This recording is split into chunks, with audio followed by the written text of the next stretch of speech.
Yes, chef. Hi everyone, welcome to Yes Chef. Today we will be making lamb samosa with mint chutney, a popular Indian appetizer which can be served for lunch or dinner. To make this recipe, you need the following ingredients: lamb mince, egg, samosa pastry, cooking oil, fresh coriander, onion, lemon juice, salt and pepper to taste, ground cumin and coriander, garlic, fresh chilies, yogurt, and fresh mint leaves. To download the list of ingredients and procedures, see our recipe card link in the description. Now we can start cooking. Start by chopping the garlic into small pieces.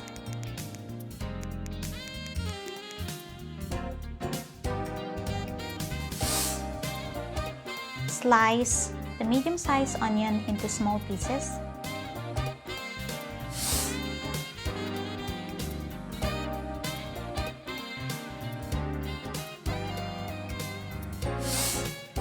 Chop the fresh green chilies.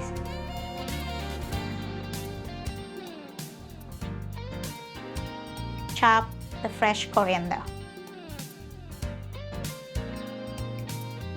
And now we can start cooking lamb mince.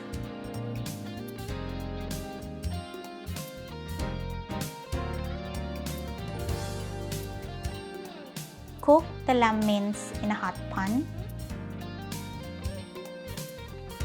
until it's brown. Add 1 tablespoon of cooking oil.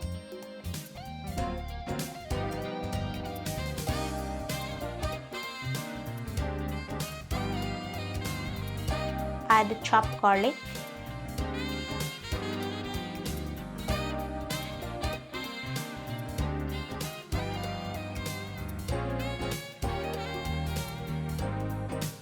Add the chopped onions.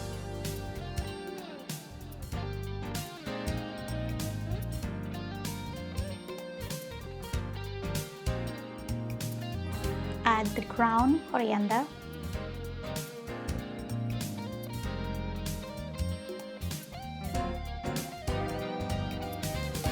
Add the ground cumin.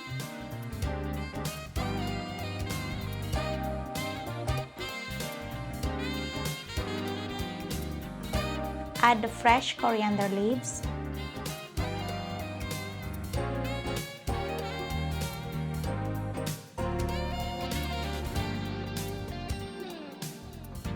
And don't forget to season with salt.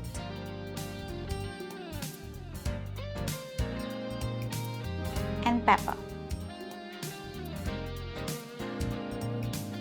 Mix it well.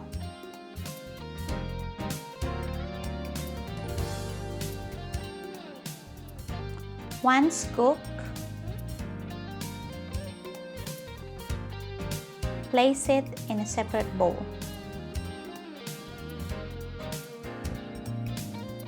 We can now start preparing the samosa. Lay a sheet of samosa pastry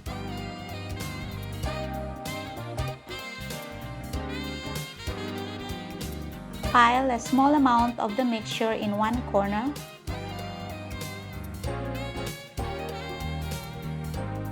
Roll the pastry around the mixture and keep folding until a perfectly sealed triangle is obtained. Seal the end using egg.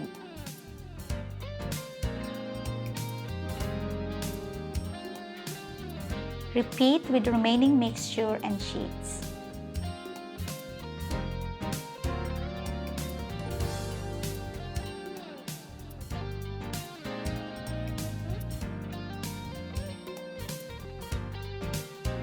Next step is to fry the samosa.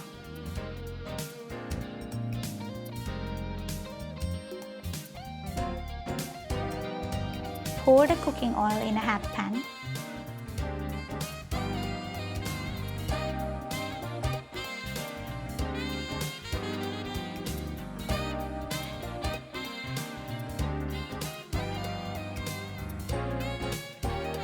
Fry the samosa in 2 to 3 minutes on both sides.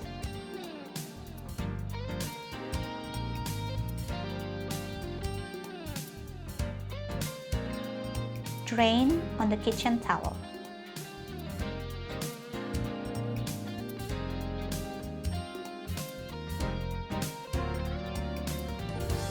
Now, we start preparing for mint chutney. Put the chopped onion in the blender. Add the green chilies. Add salt.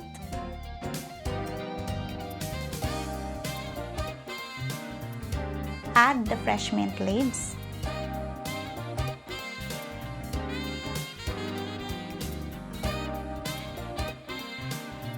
Add 2 tablespoons of yogurt.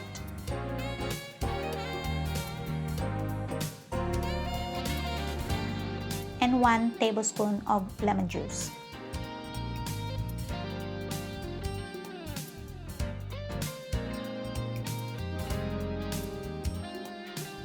Blend all the ingredients until it's smooth.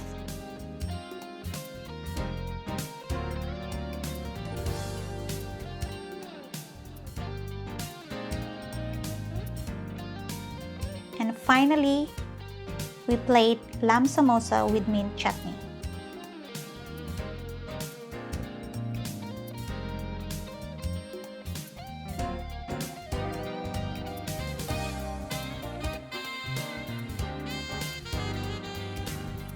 If you're interested in learning how to cook Asian recipes like this, subscribe to our channel and click on notification bell. Join me on the next video when we will be making chicken cashew. See you next time!